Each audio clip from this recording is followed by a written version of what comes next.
Today we signed the Ghana European Union Security and Defense Partnership.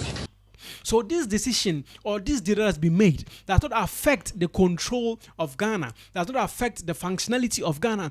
What it does is that it brings us improved measures to help protect the citizens of Ghana. It means that Ghana is getting ahead of what could possibly be.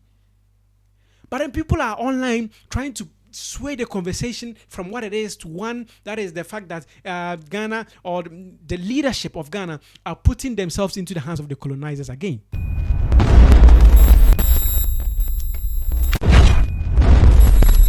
Ghana just signed a major defense deal with the European Union. Is this a good thing? Is this a bad thing? This is the Jollof and Wi-Fi Studios. My name is Flo. If you haven't subscribed to the channel, please subscribe to the channel for us. Put us on post notifications so that you're notified whenever we post a new video. You can also follow us on X, TikTok, Instagram, Facebook, and on all other social media platforms. Yes, so the Vice President of Ghana has just signed a defense deal with the EU. A representative from the EU was in Ghana, in which they signed an agreement. Yes, a defense agreement. This deal seems to be apparently signed as a result of the dangers and insecurities coming from the Sahel region. Yes, and Ghana is taking measures to try and protect its citizens and other neighboring countries. Today we signed the Ghana European Union Security and Defense Partnership. The United Kingdom, Canada, Japan, Norway, and others have signed this partnership with the EU, and Ghana is the first African country to join them.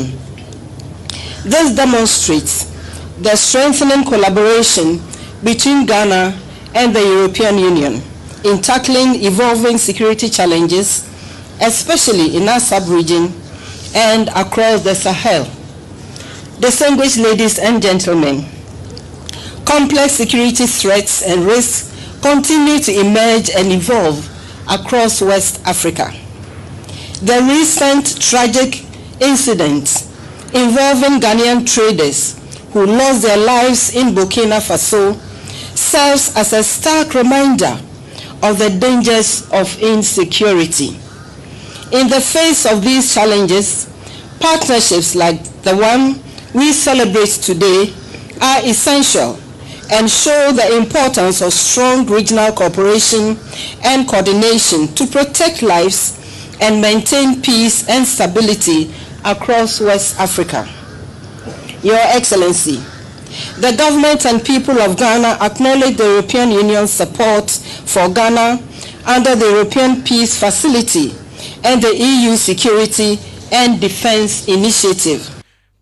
Some people online are saying that Ghana is giving in to the colonizers again. Ghana is, making deals with people that we shouldn't trust because, as you may also know, that Ghana is also spearheading the conversation about the transatlantic slavery as the biggest crime against humanity, which has actually been passed. Yes, which has actually been passed, and we have another video on our channel that you can go and watch.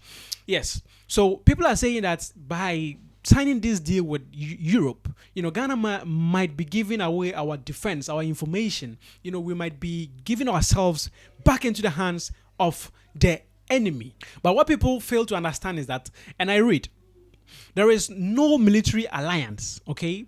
There is not going to be any European Union base in Ghana.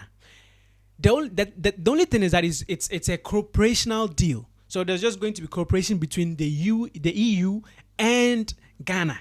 This agreement that they have, or the deal that they've made, just has a base on helping with training the military.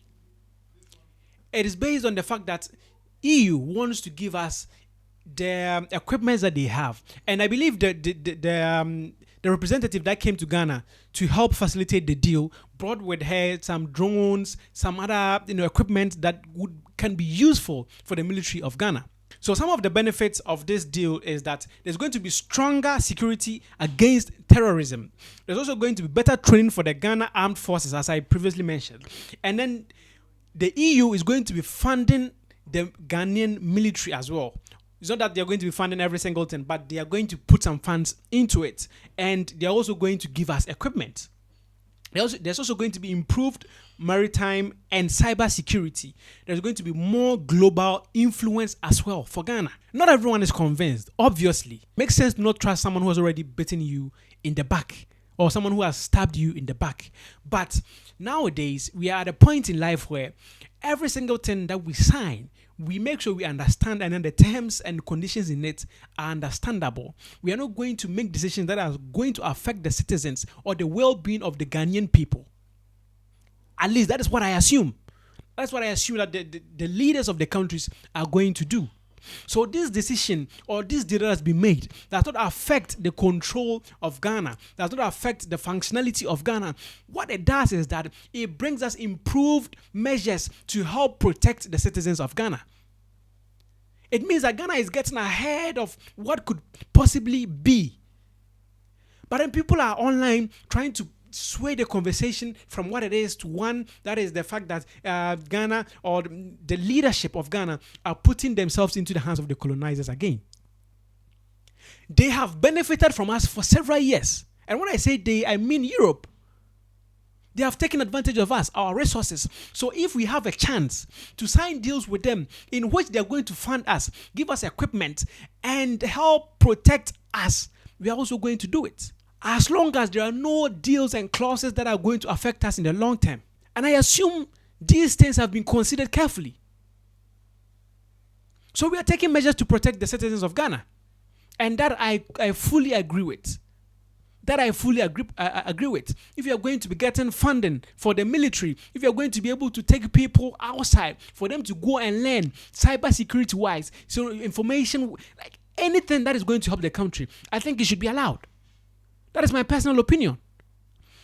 It doesn't mean that EU has any control. EU does not have any, is not going to have any base, any military base in Ghana. Not at all.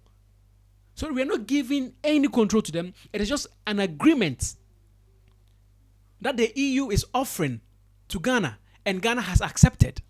But I get why people have concerns. If this is not managed well, it could go against us in the long run, because they could be given and given and given, and eventually also decide that we've given enough and we want something back, and then we will be forced to give something back, which I am hoping is not going to happen, or which I hope measures have been put in place to avoid. So this is the information I have for you as well. Ghana is in the news. Ghana is spearheading conversation. Ghana has been put on the global map. Yes, Ghana has been put on the global map as a result of John Dramani Mahama. You know, since he's been in power, things have been changing. Things have been going well. And with, you know, something as historic as he has done on the 25th of March, with, you know, all of these countries voting in favor of the recognition of the transatlantic slavery as the biggest crime against humanity is a historic one. And also with the signing of the defense deal that we have just made with EU, Ghana is just amazing. Ghana is just doing what it needs to do. We're just praying for more better leaders to come in the future. We're just praying for more technical people to come and take control and to help develop the country. My name is Flo. Let me know what you think in the comment section. If you have any questions, please let me know. You can also follow us on X, TikTok, Instagram, Facebook, and on all other social media platforms. Let me know if you have any questions, as I said, and we will get back to you in the comment section. Thank you for watching. I'll see you guys later. Ciao.